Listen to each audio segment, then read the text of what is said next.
The night had fallen thick over the valley, pressing shadows into the ranch house as though the desert itself wanted to smother the light within. Inside, the air was heavy with the sour stench of sickness. On the bed, Jonathan McCrae, the rancher, who had carved this homestead from nothing but stone and sweat, lay gasping for breath. His skin was clammy, lips discolored, and his once steady hand shook as if gripped by fever and fire all at once. His daughter, Eliza, knelt by his side, pressing a damp cloth to his brow. She had seen her father battle droughts, cattle thieves, and even armed men who wanted his land, but never had she seen him so undone, so fragile. Only hours earlier he had returned from inspecting the well, his throat parched. He drank deeply, and within the hour he had collapsed.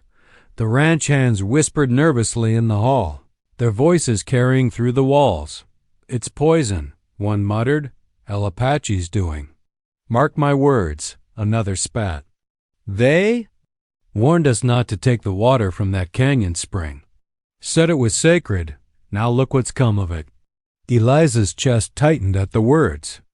The settlers lived in constant tension with the Apache, whose lands they had claimed and fenced. Any misfortune, sick cattle, broken tools, sudden storms was easily blamed on them. Still, the thought that her father's death might be the work of unseen enemies sent a chill through her blood. Desperation thickened the air as men scrambled for solutions. Some suggested fetching the nearest doctor, but the town was 2 days' ride away, and Jonathan might not last the night. Others muttered about old remedies, none of which anyone truly knew. Panic began to gnaw at the edges of their resolve. For the ranch without its master was like a horse without reins bound for chaos. Then came the commotion. Outside, boots thudded on the porch, followed by the sharp sound of a scuffle. The door slammed open, and 2 ranch hands dragged a figure inside. He stumbled but did not fall, even though his arms were bound and his face bore bruises from the capture. His long black hair clung to his cheeks, and his dark eyes burned with a fury that no rope could bind. "Found him lurking near the canyon trail," one of the men growled, shoving the prisoner forward. "Apache scout, probably the very one who poisoned the water." Gasps filled the room. Eliza straightened, clutching the bedpost as she looked at the stranger. His chest rose and fell steadily, unafraid, though surrounded by men who would gladly see him dead. He did not struggle, did not plead. Instead, he scanned the faces around him with disdain. Before his gaze settled on the sick rancher lying behind Eliza, "You blame me for this," the Apache said, his voice low but clear.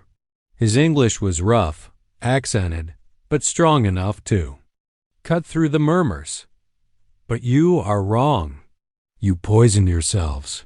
The well you take from, it is fouled by the ground you broke. Liar!" One of the ranch hands barked, raising a fist, but before he could strike, the Apache spoke again, louder this time. "I have the remedy.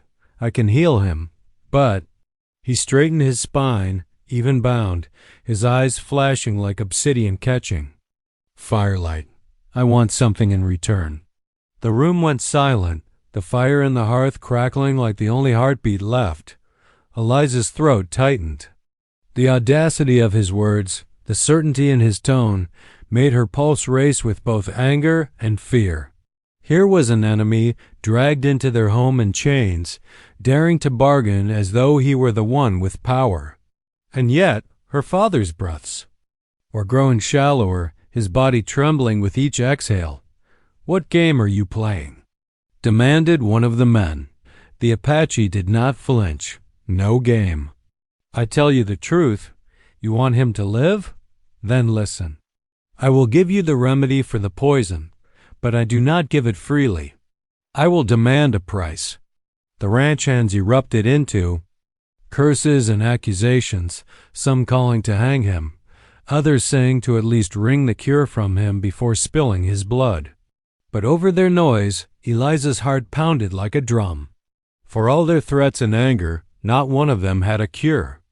Not one could stop the shadow of death creeping over her father. Her eyes locked on the Apaches. There was no plea in them, no desperation. Only a grim certainty. He was not bluffing. He truly had what they needed, and in that moment, Eliza realized her father's life rested not in her hands, not in the ranch hand's anger, but in the deal this proud enemy would force them to make. The first bargain had been set in motion. The Apache prisoner stood tall despite the ropes cutting into his wrists, his back straight as though he were not the one bound but the one in control. His words had dropped into the room like a stone into still water, sending ripples of disbelief through every settler gathered there. "I'll give you the remedy for the poison," he repeated slowly, as though speaking to children. "But I want something in return." The ranch hands roared with outrage. "You dare bargain while a man lies dying?" One shouted, his hand already reaching for the knife at his belt. "Just slit his throat," another urged. "He'll never talk if we let him live. We'll find the cure ourselves." But they did not know the cure. And all of them knew it.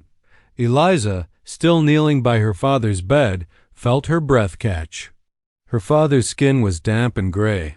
His lips cracked, each rasping breath weaker than the last.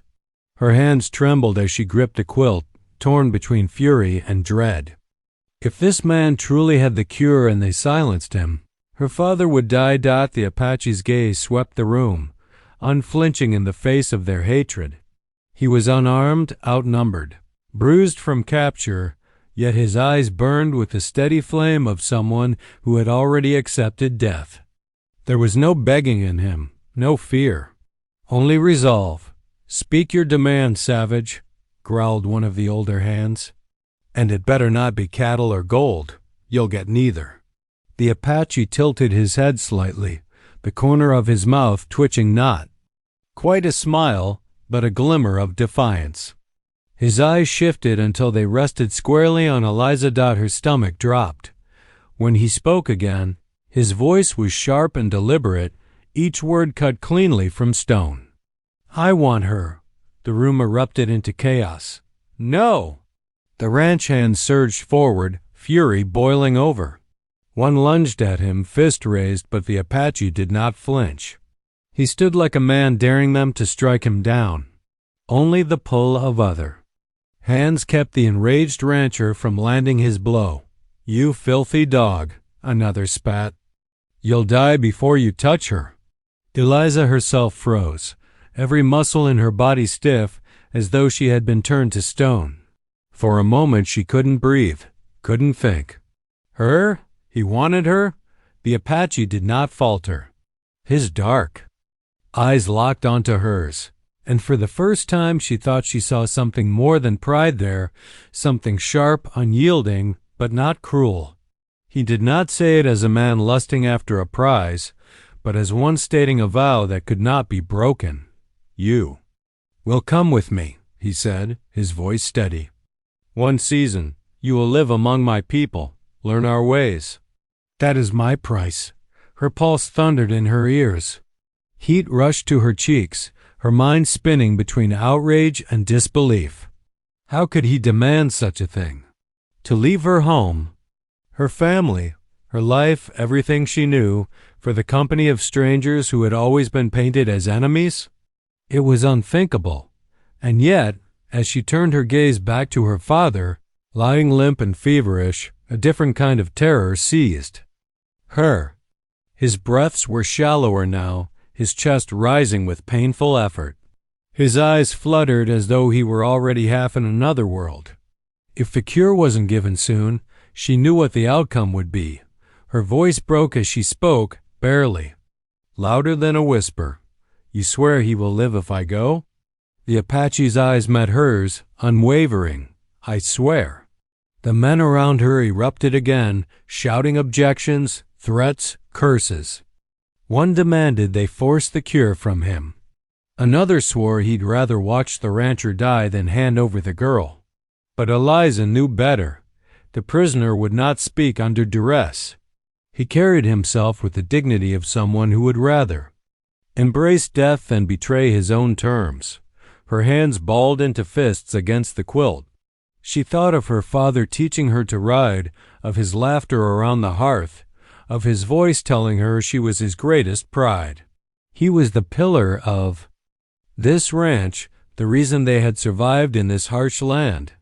To let him die when the cure sat in front of her, it would be a betrayal she could never forgive herself for. "I'll do it," she said suddenly, her voice cutting through the storm of voices. The room fell silent. Every eye turned to her. "Eliza, no." One of the men protested. She rose to her feet, trembling but resolute. "If this is the price for my father's life, then I will pay it." The Apache's expression shifted just slightly, but enough for her to see a flicker of something softer, something almost like respect. Bound and bruised, he stood taller than ever. He had one. And with that single choice, Eliza's world tilted forever off its axis. The bargain had been struck. The house was cloaked in tense silence, broken only by the ragged breaths of Jonathan McCrae and the restless shifting of the men who stood around the Apache prisoner. Eliza's words, "I'll do it," still hung in the air like smoke that refused to clear. The men looked at her as though she'd lost her mind. Some muttered that she was bewitched, others that the Apache had frightened her into agreeing. But none could deny that her father's condition was worsening. Time was slipping through their fingers like dry desert sand. "Girl, you don't know what you're saying," one of the hands, old Jeremiah, growled. His voice was gruff but carried the weight of a man who had watched her grow up on this ranch. "These devils ain't men like us. You go with him and you'll never come back." "Your father'd never want that." Eliza lifted her chin. Her voice trembled, but she forced the words out. "And what would he want more, Jeremiah? My safety or his life?" The old man's jaw clenched, but he said nothing. The Apache stood silent, his expression unreadable, as though he were waiting for the storm of voices to break against him and pass. When Eliza turned to him, her heart pounding so hard she thought it might crack her ribs, she found his eyes steady on hers. Dark, deep, unwavering. "Give him the remedy," she said, her voice low but firm. For the first time since his capture, he moved willingly. He inclined his head slightly, almost in acknowledgement, and then spoke. "Untie me?" The men balked. "Untie him? He'll kill us all." But Eliza stepped forward, her palms clammy. "If he wanted us dead, he wouldn't have offered the cure. He could have kept it to himself and let my father die." That logic stung them into silence, though their distrust didn't waver. Reluctantly, one of the men loosened the ropes around his wrists, but kept a pistol trained on him as though ready to fire the instant he tried anything. Freed. The Apache rubbed his wrists, then knelt beside Jonathan's bed. Eliza stiffened no. One had touched her father, but she held her ground as the warrior placed 2 fingers against the sick man's throat, then pressed a hand lightly over his chest. He closed his eyes briefly, as though listening to something beyond their hearing. When he opened them again, he spoke simply. "He will live, if the remedy is given now." He reached for the pouch at his belt, still tied there even in captivity, and untied it. From within, he pulled a bundle of dried herbs, their scent sharp and bitter even from across the room. With precise movements, he broke them into a clay cup, then asked for water. A ranch hand hesitated, then grudgingly handed him a jug. The Apache poured carefully, mixing until the water turned murky green. He lifted the cup to Jonathan's lips, but Eliza intervened, her hand trembling as she took it. "I'll give it to him," she said softly. The warrior inclined his head and let go. With great care, Eliza tilted the cup to her father's mouth. At first, he sputtered, choking on the bitter liquid. She urged him gently, whispering words of encouragement until he swallowed a little more. Slowly, painfully, he managed to drink most of it before sinking back against the pillow, exhausted. Room held its breath. Moments ticked by agonizing, endless moments before a change began. Jonathan's breathing, though still shallow, grew steadier. The violent tremors in his hands eased. A faint flush returned to his cheeks, chasing away. The ashen gray relief swept through Eliza like a wave so strong it nearly toppled her to her knees. "It's working," she whispered. Her throat tightened, eyes blurring with tears. "It's working." The ranch hands exchanged wary glances. Some muttered in astonishment, others shifted uncomfortably, unwilling to admit their enemy had saved their master's life. But no one could deny the truth staring back at them. Her father was alive because of the Apache. And now the weight of her bargain pressed down on her chest like a stone. The warrior rose to his full height, no longer looking like a prisoner at all.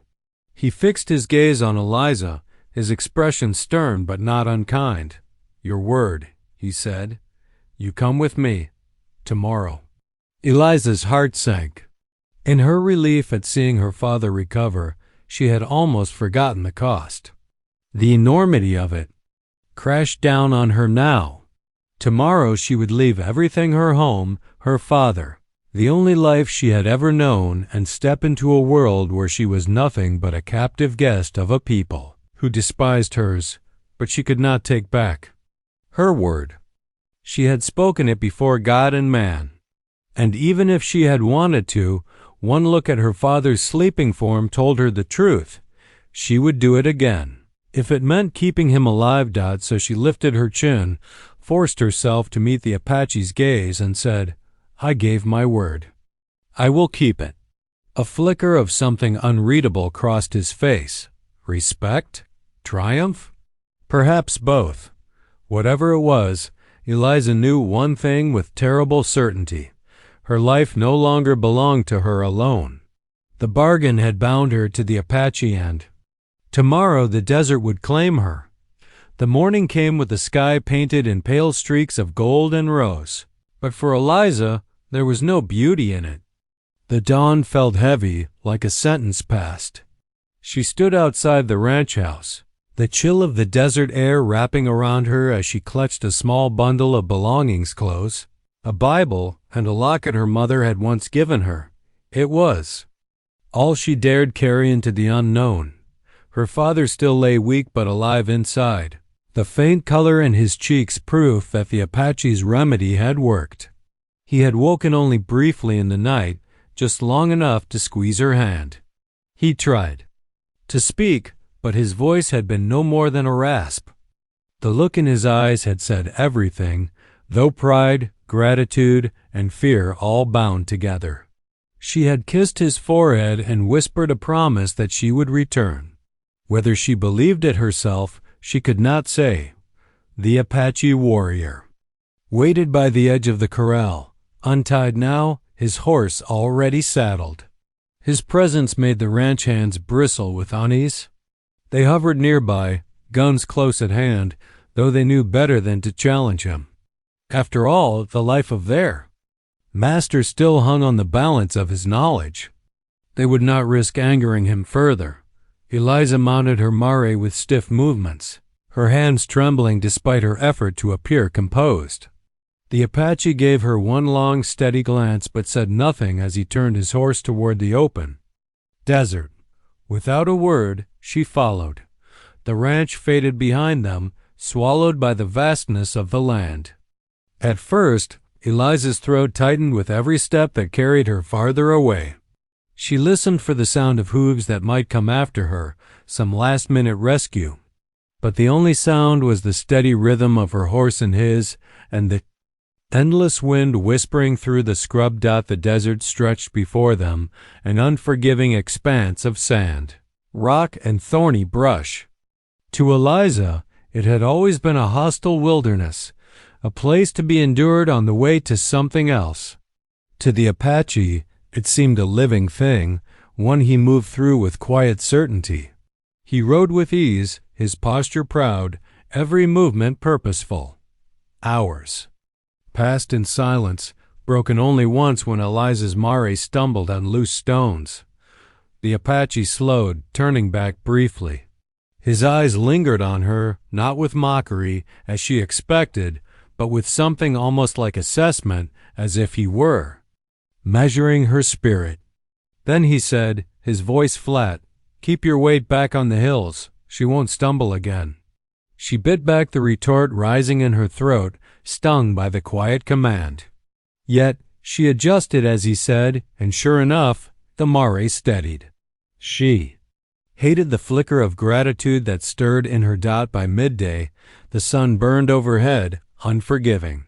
Sweat dampened her brow, and her lips cracked from thirst.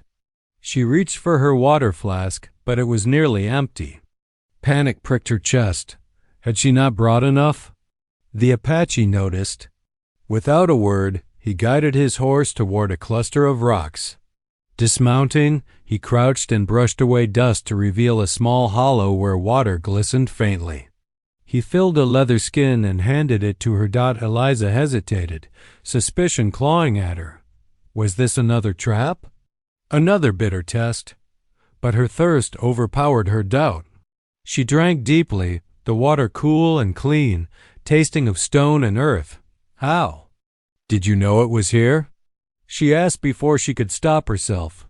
He met her gaze briefly, then turned away. The desert tells if you listen. His words lingered long after they resumed their ride. By the time the sun dipped low, painting the sky in fierce shades of crimson and amber, the Apache village appeared, a scattering of wickiups nestled in a hollow by the foothills. Smoke rose from small fires, and children's voices carried on the wind. The sight filled Eliza with a jolt of fear. The moment they entered, dozens of eyes turned toward her. Men stiffened, hands going to weapons. Women pulled their children closer. Murmurs rippled through the camp, sharp and angry. Why is she here? Why has he brought her? Eliza's heart pounded. She sat straighter in her saddle, forcing herself not to shrink under their stares. She had known she would not be welcome, but the weight of their suspicion pressed like a stone on her chest. The Apache dismounted, then turned to her. His expression was calm, but there was an edge in his voice. Dismount. She slid from her horse, her knees unsteady. The people closed in, their voices rising. One man shouted in Apache, his tone filled with fury. The warrior answered sharply, his words cutting like a blade. Whatever he said silenced the man, though not without lingering hostility. Finally, he turned back to her. You will stay. You will work. You will learn. His gaze held hers, steady and unyielding. This is my demand. This is your bargain. Eliza swallowed hard, every instinct in her screaming to run. But behind her, there was only desert. Ahead, a world she did not understand, filled with eyes that saw her as an enemy, and beside her, the man who had claimed her fate with a single demand. The real weight of her choice settled then, not just to save her father, but to walk into a life where survival would mean unlearning everything she thought she knew. The Apache world had claimed her, and there was no turning back. From the very first days in the Apache camp, Eliza felt the invisible wall that separated her from them. Their stares followed her like knives, cutting deep into her skin with every step. Children peered at her from behind their mothers' skirts, wide-eyed with suspicion. Men avoided her except to sneer or mutter under their breath, and the women, though they did not speak English, made their disapproval plain through sharp gestures and pointed glares. She was an intruder, an enemy forced into their midst, and they made certain she did not forget it. The Apache warrior who had brought her, whose name she now learned was Ketne, gave her no special treatment. If anything, he was harder on her than the others. On the second morning, he placed a basket in her hands and pointed toward the mesquite thickets beyond the camp. You will gather firewood, he told her. She bristled. I've never gathered firewood in my life. His expression didn't shift. Then you will learn. The task, simple in theory, became grueling under the unrelenting desert sun. Thorns tore at her skirt, and sweat burned her eyes as she bent and lifted until her arms ached. When she finally stumbled back to camp with only a pitiful bundle, the women laughed short, sharp bursts that stung more than words. Katne said. Nothing, only took the basket from her and tossed it aside. Tomorrow you will bring more, he said. That was how it went in the days that followed. He demanded she fetch water from hidden springs, grind corn until her arms throbbed, and help tend the fires. At first, she did it with resentment simmering in her chest, convinced it was all meant to humiliate her. But slowly, begrudgingly, she realized there was no mockery in Ketne's tone, no malice in his commands. He expected her to work because work was life here. Everyone carried their share, or none survived. Still, the hostility of the others weighed heavy. She often ate alone, sitting at the edge of the firelight, listening to their voices but unable to understand their words. Loneliness gnawed at her, as did the guilt she carried. Every night, she thought of her father lying weak but alive, her family struggling without her. Were they searching for her? Did they believe she was safe or lost forever? That guilt only deepened when whispers of retaliation reached her ears. One evening, as Ketne returned from scouting, the camp grew tense. He spoke quickly with the elders, his words clipped. Though Eliza understood little, she caught enough. Settlers had been spotted gathering not far from Apache hunting grounds, armed and restless. Her stomach twisted. She knew her people too well. If they believed she was held against her will, they would come. And if they came, blood would spill. That night, as the fire crackled low, she approached Ketne. If the ranchers attack, it will be because of me, she said, her voice unsteady. He turned his dark eyes on her, unreadable. No, they will attack because they always want more. More land, more water. You are only the excuse.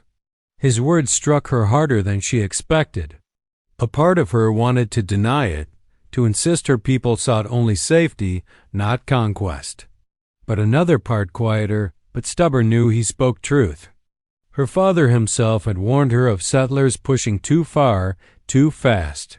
Perhaps Ketne was right. She was not the cause, only the spark on dry grass. Still, she could not shake the fear. If they come, she whispered, I can speak to them. Stop them. For the first time, Ketne's expression shifted. A shadow of something almost like sorrow flickered across his face. They will not listen to you. To them, you are already lost. His words chilled her more than the desert night. Days bled into weeks, and with each passing one, Eliza's loyalties tangled further. She saw the Apache women tending their children with tender hands, men teaching their sons to ride and hunt, the old telling stories that wove history into song. They were not the savages she had been raised to fear. They were people fierce, proud, and wounded. And then there was Ketne. He remained stern, often distant, but he never treated her with cruelty. Sometimes, in the quiet moments, she caught glimpses of something deeper in him, a weariness in his eyes when he watched the horizon, or a gentleness when he corrected her grip on a tool. Against her will, she began to respect him. Against her better judgment, she began to trust him, but with trust came a terrible weight. For every bond she felt forming here, she knew she was betraying her family. Her father's blood, her people's land, they were bound to her, and she to them. Yet each day she lived among the Apache, she saw more of the lie she had been fed, that they were less than human, that their ways were wrong, that their lives meant nothing compared to progress. The pull tore at her, ripping her heart in two. And as rumors grew of settlers gathering in force, she realized the clash was coming sooner than anyone wished. When it came, she would stand between two worlds, one she was born to, and one she had begun, unwillingly, to belong to, and she did not know which she would choose. The days had grown hotter, the desert air shimmering like glass in the noonday sun. By now, Eliza's skin was browned from the light, her hands blistered from work, her skirts worn thin at the hem. She had stopped trying to keep herself apart, for in this place there was no room for idle grief. Yet the gnawing tension inside her only deepened, especially after Katne returned from another scout with grim news. "The settlers move closer," he told the elders in Apache. His voice was low but carried the weight of warning. "They come with wagons. Rifles, they prepare for war." The elders muttered among themselves, their faces carved in lines of both anger and weariness. Though Eliza could not understand every word, she grasped the meaning clear enough. The world she had left behind was pressing in, ready to burn this camp to ash. That night, as she ground maize by the firelight, Eliza caught Katne watching her. His gaze was not hostile, but it unsettled her all the same. At last she dared to speak. "My people will blame you for everything," she said softly, her voice drowned by the crackle of flames. "For my father's sickness, for me being here, for the poisoned well." Katne's eyes narrowed. "You still believe it was our doing?" she faltered. "It wasn't." His expression hardened. He set aside the spear he had been sharpening and leaned closer, his words quiet but edged with fire. "The water you took came from the canyon spring. It was sacred. We warned your people not to touch it, not to dig there. But you did." Her heart pounded. "You're saying it was not poison you placed there?" "No," he said, his jaw tight. "The ground was already fouled. Your digging broke the stone that kept the bad water below. The sickness was the earth's, not ours." The words hit her like a blow. All this time, her people had believed the Apache had deliberately poisoned the well-a-cruel strike in an endless feud. Yet Katne spoke with such conviction, and she remembered the way he had tested her father's pulse, the certainty with which he mixed the herbs. It hadn't been trickery. It had been knowledge. She shook her head, her throat tight. "Then, why give us the remedy? If it was not your doing, why save him?" For the first time, Katne's expression softened, though his voice remained steady. "Because life is sacred, even the life of a man who steals. We do not turn away from the sick if we have the power to heal." Eliza sat back, stunned. She thought of her father, strong and proud, but also stubborn, unwilling to yield when the Apache warned him about the land. She thought of the men at the ranch, quick to blame and quicker to hate. And she thought of the night Katne had stood bound in her home, surrounded by rifles, and yet offered the cure not for profit or gain, but with a price that now, in hindsight, felt like more than just a bargain. She whispered, almost to herself, "We've been wrong." Katne's eyes flicked to hers, sharp. Yes, the truth sat heavy in her chest. If she returned to her family with this knowledge, if she told them the sickness had come from their own digging, not Apache treachery, would they even believe her? Or would they brand her a traitor, lost to the very people she was beginning to understand? Her heart twisted with guilt. She thought of her father again, alive because of these people's wisdom, yet likely sharpening his hatred still, convinced the Apache were to blame. If he rode out to fight, he would do so in ignorance, blind to the truth, and she alone carried it now. The next day, she followed Katne to gather herbs. He showed her how to find the desert willow and scrape the bark, how to grind mesquite pods into powder, how to mix sage with water to drive fever away. She listened intently, her hands trembling as she mimicked his. For the first time, she saw the remedy not as a mysterious secret, but as knowledge passed down carefully, guarded by those who lived in harmony with the land rather than against it. As they worked, he spoke again, his tone quieter. "When your father drank from the spring, he drank death. But the land itself gave us the cure. That is balance. That is why you must learn. One day you may carry it back, if your people will listen." Eliza's throat tightened. His words were not just instruction, they were a burden laid upon her shoulders. She realized then why he had demanded her presence in the first place. It was not simply to punish or even to teach humility. It was because he believed she could carry this knowledge across the divide, that she could be the bridge neither side wanted but both desperately needed. Yet she also knew the danger of such a role. If she told the truth, she might save lives, but she might also lose her family's trust forever. That night, lying on her blanket beneath the vast sprawl of stars, Eliza could not sleep. The desert wind whispered against the wickiups, carrying with it the scent of sage.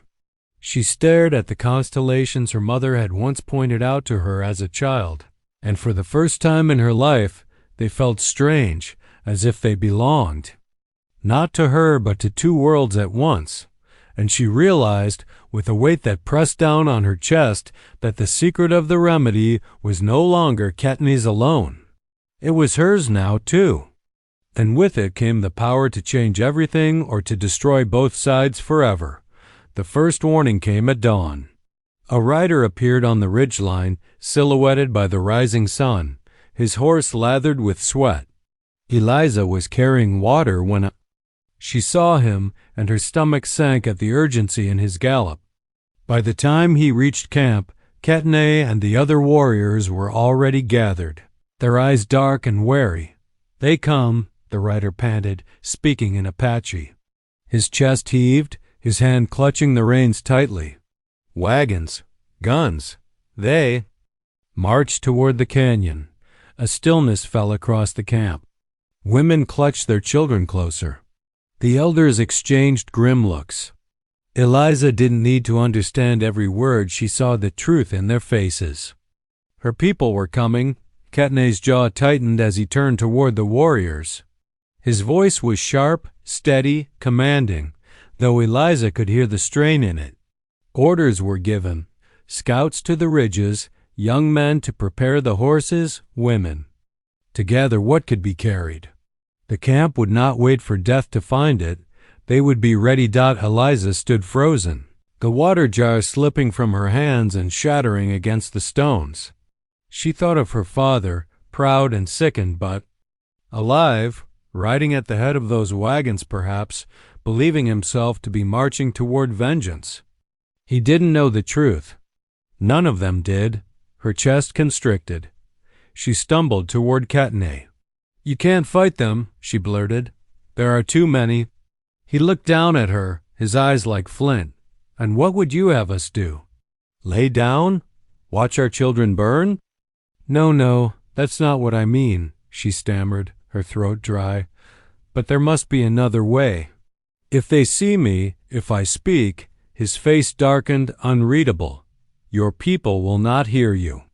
They will see only betrayal." His words cut deep, but Eliza could not deny them. She remembered the way the men of her ranch had sneered at her kindness, the way they had dismissed her warnings. She had been a woman in their eyes, little more than a voice to be silenced. Would they listen to her now when her hands bore the dust of Apache lands and her eyes carried secrets she had not yet confessed? The camp was alive with movement. Women bound packs of dried corn and hides. Children clung to their mothers. Warriors painted their faces with ash and red earth. The air smelled of fear, sharp and acrid. By midday, dust plumes rose on the horizon. The settlers were coming fast. From the ridge, Eliza saw the line of wagons stretching across the desert floor, rifles glinting in the sun. Her heart clenched. Somewhere among them, her father. Somewhere among them, men she had grown up with, neighbors, boys she had known since childhood. And now they marched toward blood. Ketney stood beside her, silent, his bow slung across his shoulder. His gaze was fixed, unwavering, as though he were carved from stone. Yet she sensed the storm within him, the rage, the sorrow, the weight of every battle fought and every life buried. Finally, he spoke. "When the sun sets, blood will fall with it." Eliza shook her head, desperation breaking through her fear. "Then let me go to them. Let me try, please." He turned to her, and for the first time, she saw something flicker in his eyes, not anger, not scorn, but something close to sorrow. If you go, they will not spare you. You carry our scent now. His words chilled her, but she pressed on. Then what am I to do? Stand here and watch while both sides tear each other apart? Knowing the truth and saying nothing? Katne said nothing. He looked back toward the advancing settlers, the dust of their march rising like smoke from a fire. The hours crawled by. The settlers reached the canyon mouth, setting up camp within. Rifle range, a standoff. The air was taut, strung tight as a bowstring. One spark and it would all collapse into violence. That night, the elders gathered by the central fire. Eliza listened as they spoke in low, heavy tones. Some urged to fight, others to flee, but the decision was made at dawn. They would defend their land. When the council ended, Katne approached Eliza. His face was unreadable. You will stay with the women. If the battle comes, they will. Run. You must run with them. Eliza felt her throat close. And you? He didn't answer at first. Then, softly, I will not run. The truth of it shattered something inside her. She realized then that Katne had long accepted the end, had long carried the knowledge that every fight might be his last. He did not fear it, because he fought not for himself, but for his people, for the land, for the balance he had tried to teach her. But Eliza, she wasn't ready to let him go. Not after everything. Not after what she had learned. That night she lay awake, listening to the distant shuffle of settlers in their camp, the occasional neigh of horses, the whisper of Apache prayers rising in the dark. The stars overhead seemed sharper, colder. She pressed her hands together, her heart pounding. She could not stand by. She could not let the dawn come without trying. And so, when the first light bled into the sky, Eliza made her choice.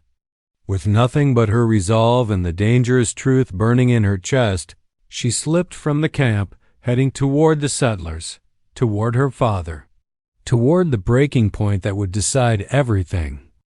The morning air was sharp, biting at Eliza's skin as she crept down the canyon trail. Every step carried weight. Every stone shifted beneath her boots like a reminder of what she was leaving behind. Behind her lay Katne's people, his trust, his lessons, his protection. Ahead lay her own kin, armed and hardened, blind to the truth that had brought them here. When she reached the open desert, the settlers' camp stretched before her. Men in dust-stained coats leaned on rifles, their faces grim with resolve. Horses stamped restlessly, sensing the tension in the air. Her heart lurched when she spotted a familiar figure near the lead wagon, her father. His broad shoulders stooped with weariness, his beard streaked with gray, but his eyes still burned with that same uncompromising fire she had known all her life. Pa! The word broke from her before she could stop it. Heads turned sharply. Rifles snapped up. Her father's eyes widened in disbelief, then narrowed with suspicion. He stepped forward, hand outstretched as if to banish a ghost. Eliza, Lord Almighty, his voice cracked, then hardened. Where have you been, girl? We thought you dead. I was taken, she said, her voice trembling, but I lived. And I came back to stop this. A murmur ran through the camp. Men lowered their rifles slightly, exchanging wary glances. Her father strode forward, his boots crunching in the dirt. He seized her shoulders, staring hard into her face. Taken by them? By the savages? His jaw clenched. Did they hurt you? She shook her head quickly. No, they saved me. When the poison took hold, when no doctor could help me, it was Katne who gave me the cure. I owe him my life. Her father's grip tightened painfully. Katne. He spat. That snake. You don't know what spell he's cast over you, Eliza. You've been tricked, turned against your own blood. No, Pa. Her voice rose, desperate. It's not a trick. They are not the monsters you believe. They Fight only because we keep taking, keep pushing, keep breaking what is theirs. If you march on them now, it will be slaughter on both sides." The men muttered uneasily. Some frowned, others spat into the dirt. One lifted his rifle again. "She's been with them too long. You can hear it in her tongue." Eliza's heart pounded. She turned in a slow circle, meeting their eyes one by one.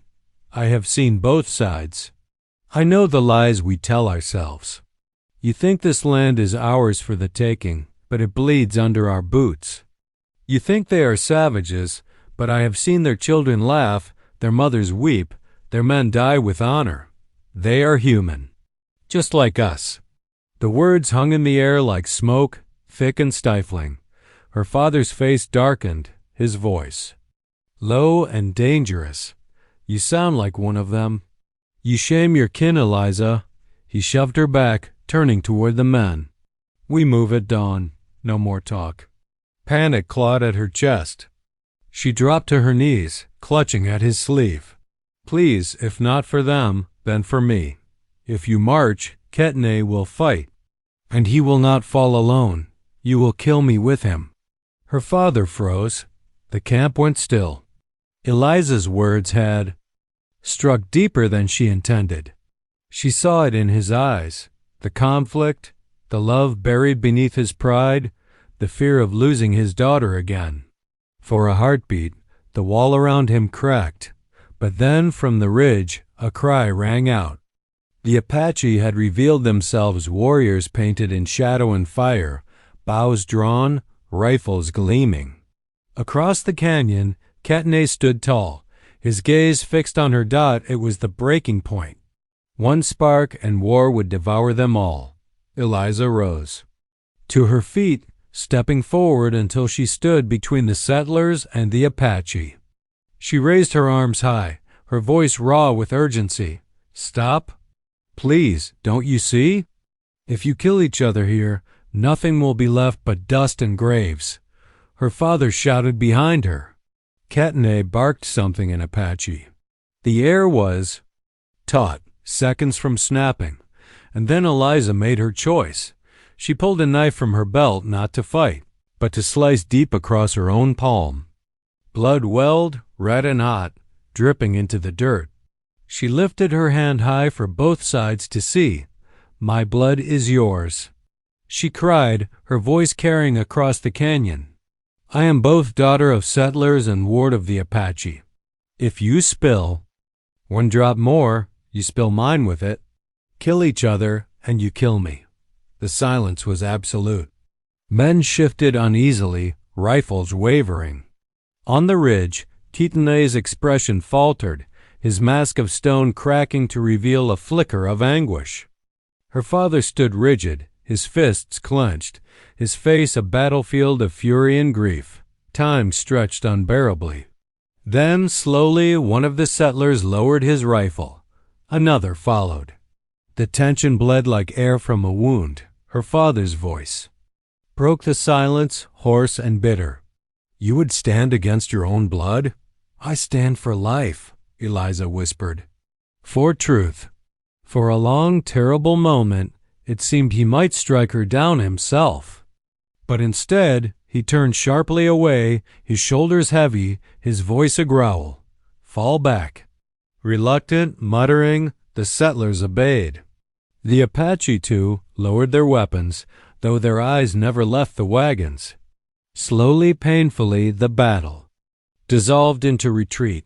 When it was done, Eliza stood trembling, blood dripping from her hand into the thirsty earth.